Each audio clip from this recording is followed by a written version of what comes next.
विवाह और तलाक। मैं उन लोगों में से थी जिसके बारे में लोग अक्सर सुना करते थे। ऐसी लड़की जिसने अपने माता पिता की बात नहीं मानी और अपनी पसंद के लड़के से शादी कर ली, लेकिन रिश्ता नहीं चला पाई और तलाक ले लिया। ये बुरा सपना मेरे लिए हकीकत था। एक दिन लोग मुझे घूरते रहे या फिर ताने सुनाकर जाते थे, जिसने मुझे खुद पर ही शक करने पर मजबूर कर दिया। मैं इन सब चीजों के दबाव में आने लगी और लगता था कि बस जमीन में समा जाऊं ताकि ये मुझे सहना ना पड़े। हालांकि मैं इससे दूर नहीं भाग सकती थी। मैंने एक ऐसे शख्स से शादी की थी जिसके साथ मुझे लगा था कि मैं हमेशा का साथ निभाऊंगी, लेकिन मुझे क्या पता था कि बाद में ये मेरे लिए एक बड़ी गलती साबित होगी। मेरी और ध्रुव की मुलाकात तब हुई थी जब वह एक स्ट्रगलिंग सिंगर था। वह बार और रेस्टोरेंट में गाया करता था। वह इससे होने वाली कमाई से घर खर्चे उठाता था। वह बहुत ही आकर्षक व्यक्ति था और उसकी आवाज ने मेरा दिल जीत लिया था। मैं उस पब में काफी ज्यादा जाती थी जहां वह सिंगिंग करता था। उस समय मैंने बतौर बैंकर अपने करियर की शुरुआत की थी। एक दिन मैंने हिम्मत करके उससे बात की।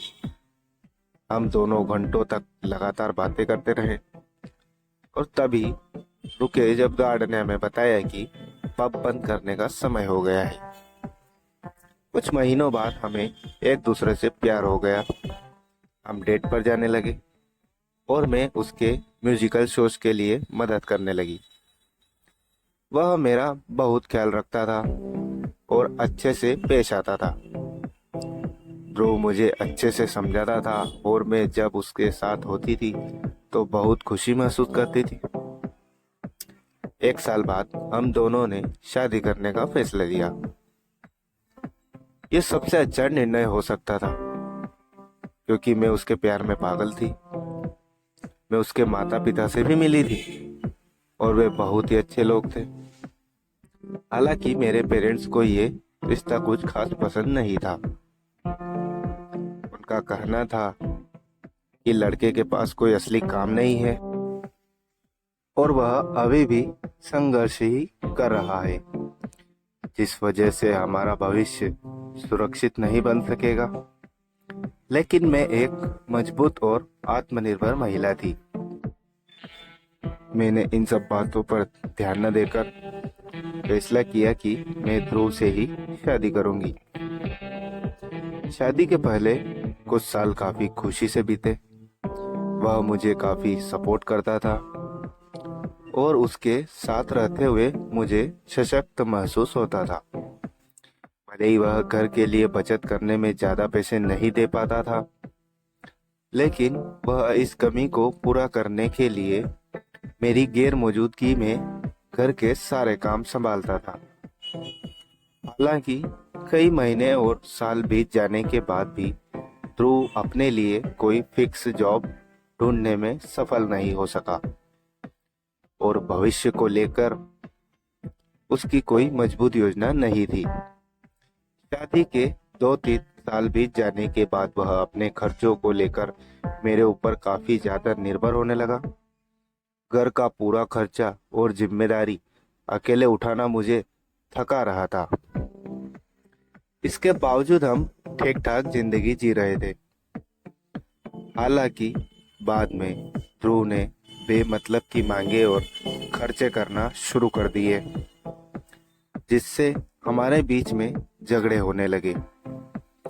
इतना ही नहीं, उसके माता पिता भी हमारे घर पर ज्यादा आने जाने लगे और हर चीज में वह कमियां निकालते थे। वे सिरदर्द से ज्यादा कुछ नहीं थे। मैंने इस बारे में ध्रुव से बात करने की कोशिश की, लेकिन उसने इसे इग्नोर कर दिया। हमारे बीच में बात होना बंद गई और फिर आखिर में तभी हुआ जब हम एक दूसरे पर इन मुद्दों को लेकर चिल्ला रहे थे।